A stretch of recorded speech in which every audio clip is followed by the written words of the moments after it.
Hello students, welcome to the online classes of GSM College. I am Kalpana Tiwari and today's my topic is New Classical Age, and it is my second part of the video about the New Classicism. In this video we also discuss to you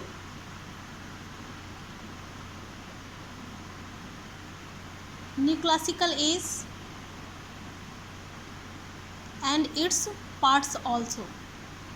इस video में मैं आपसे new classical as और इसके parts को लेकर के आपसे डिस्कस करूँगी.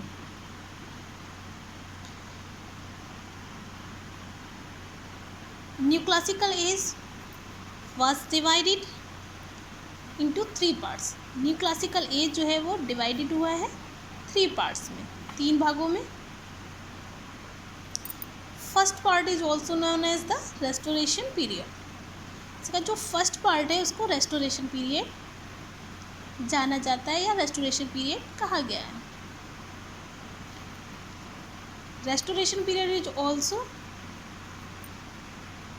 Started in 1660 to 1700.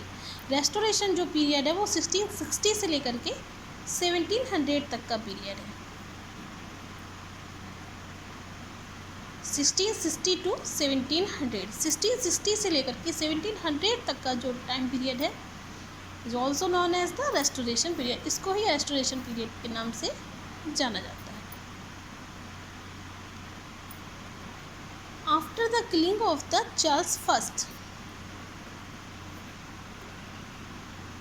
After means बाद में, द किलिंग मतलब मारे जाने के बाद में, of the Charles first. Charles first is also king of England. Charles first जो है वो इंग्लैंड का किंग है. तो after the killing of the Charles first जो इंग्लैंड का किंग है उसके मारे जाने के पश्चात, उसके मारे जाने के बाद में,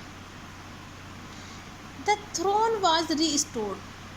जो थ्रोन था, THRON, थ्रोन मीन्स होता है मुकुट, थ्रोन मीन्स होता है सिंहासन. तो द थ्रोन वाज रीस्टोर्ड माने स्टोर्ड माने रखना, रीस्टोर्ड मतलब पुनः रीस्टोर किया गया था, मतलब पुनः प्राप्त किया गया था. द थ्रोन वाज रीस्टोर्ड, इस थ्रोन को पुनः प्राप्त किया गया था. देयरफॉर, इसीलिए, therefore this age is also called restoration age. इसीलिए इस एज को रेस्टोरेशन एज कहा गया. क्यों कहा गया? कि जब 1660 से लेकर के 1700 का जो टाइम पीरियड है, इस टाइम पीरियड में क्या था, जो सिंहासन है, जो इंग्लैंड की शासन सत्ता है, उसको दोबारा से रिस्टोर किया, मतलब उसका उत्तराधिकारी पुनः आया था. जब चार्ल्स फर्स्ट को मार दिया गया था, एग्जीक्यूट कर दिया गया था, उसको फांसी दे दी गई थी, तो इसका जो बेटा था चार्ल्स सेकंड वो भाग गया था, फ्रांस भाग गया था. उसके बाद क्या हुआ था कि इसके दोबारा से इसके बेटे को वापस बुलाया गया और उसको उसका थ्रोन, उसका सिंहासन वापस दिया गया था. तो द थ्रोन वाज रिस्टोर्ड मतलब जो शासन सत्ता थी, जो सिंहासन था, उसको दोबारा से रिस्टोर किया गया था, पुनः उसकी स्थापित किया गया था. देयरफॉर, इसीलिए this age is also called restoration age. इसीलिए इस एज को रेस्टोरेशन एज कहते हैं, क्योंकि इस एज में रीस्टोर हुआ, मतलब दोबारा से पुनः स्थापना हुई थी इसके उत्तराधिकारी की. नेक्स्ट जो पार्ट है, second part is also known as Augustan age. Second part को ऑगस्टन एज कहा गया है.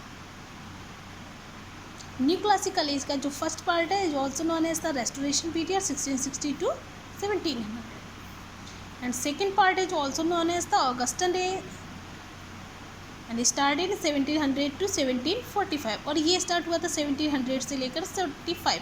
1700 से 1745 का जो टाइम है is also known as the Augustan age. इसी को ऑगस्टन एज कहा गया. Augustan age names came from the Roman emperor Augustus. ये ऑगस्टन एज जो नाम है, ऑगस्टन एज जो नाम है, केम फ्रॉम वो आया है केम from the Roman emperor. Roman emperor हुआ था, एक रोमन सम्राट हुआ था, किंग ऑगस्टस। ऑगस्टन एज जो नाम है वो एक रोमन सम्राट जो था ऑगस्टस, उसके नाम से ही इस टाइम पीरियड का नाम, इस एज का नाम ऑगस्टन एज रखा गया। किसके नाम से? रोमन एम्परर ऑगस्टस के नाम से। ऑगस्टन एज का नाम ऑगस्टन जो रखा गया, वो ऑगस्टन नेम जो है वो came from the Roman emperor Augustus. Rome का जो एक एम्परर था ऑगस्टस, उसके नाम से इस एज का नाम ऑगस्टन एज रखा गया। And Pope and Dryden etcetera. Pope और ड्राइडन और भी जो लोग थे इत्यादि were the major contributor of this era. वो इसके मुख्य कंट्रीब्यूटर थे, योगदान करता थे इस एरा के, इस टाइम के, इस एज के। और this age is also called the age of Pope and Dryden. और इस एज को एज ऑफ पोप और ड्राइडन का एज भी कहा गया और द एज ऑफ रीजन भी कहा गया। ऑगस्टन एज को पोप और ड्राइडन का एज कहा गया और द एज ऑफ रीजन भी कहा गया, क्योंकि पोप एंड ड्राइडन और भी बहुत सारे थे, लेकिन उनमें से पोप एंड ड्राइडन जो थे वो मेजर पोइट थे।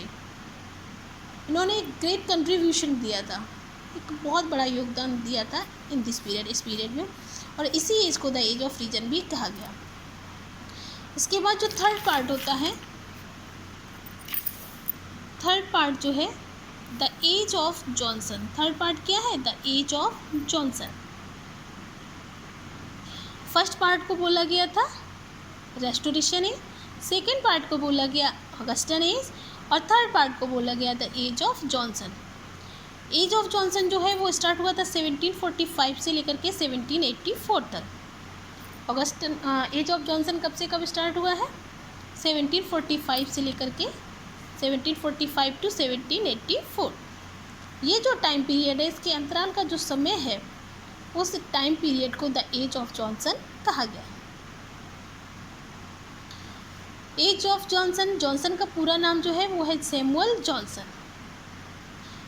क्यों कहा गया एज ऑफ जॉनसन को age of Johnson? Because Samuel Johnson gave great contribution to this age. क्योंकि जो जॉनसन थे, जॉनसन का पूरा नाम है Samuel Johnson, Samuel Johnson also gave great contribution to this age. Samuel Johnson ने एक बहुत बड़ा योगदान दिया था इस एज को। दैट्स वाई, इसी कारण से this age is also called the age of Johnson. उन्हीं के जो बहुत बड़ा योगदान उन्होंने दिया था, उन्हीं के बहुत बड़े योगदान के कारण ही इस एज को एज ऑफ जॉनसन कहा गया।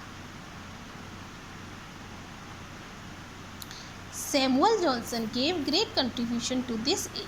सैमुअल जॉनसन ने एक बहुत बड़ा योगदान दिया था इस एज को, इसी कारण से इस एज का नाम ही पड़ गया एज ऑफ जॉनसन, क्योंकि स्टार्ट हुआ था 1745 टू 1784।